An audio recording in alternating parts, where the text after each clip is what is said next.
У меня зазвонил телефон. Кто говорит? Слон. Откуда? От верблюда. Что вам надо? Шоколада. Персонажей Корнея Чуковского, Ганса Христиана Андерсона и Сергея Козлова теперь можно увидеть не только непосредственно присутствуя на спектакле. Башкирский государственный театр кукол каждый день выкладывает в свои соцсети сказки на ночь, мастер-классы по созданию декораций и даже уроки башкирского языка. Вот такой у нас получился короб.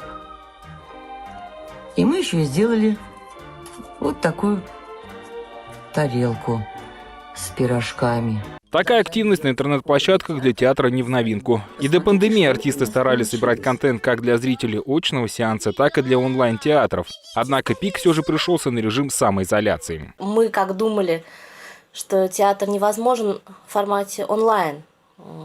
Вот. И мы немножко растерялись. Но достаточно быстро мы адаптировались под новые условия и начали работать онлайн. У нас появился целый ряд замечательных онлайн-проектов, онлайн-рубрик. В режиме онлайн театр отметил и День Победы. Артисты показали видео о жизни театра в военные годы, прочитали стихи о войне. Однако огромной потерей как для кукольников, так и для любителей театрального искусства стал перенос премьеры спектакля «Живи» по пьесе Романа Сванидзе.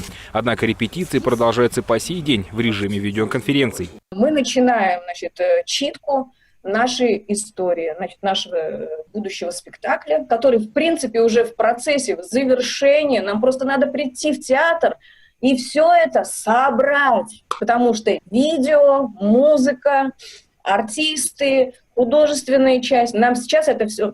У нас все сделано по частям. Сотрудники театра признаются, что с введением режима самоизоляции они не только не потеряли, но и приобрели новые возможности. Такие форматы и в будущем войдут в постоянную практику, говорят работники сцены. И даже после улучшения эпидемиологической ситуации Башкирский театр кукол будет идти в ногу со временем.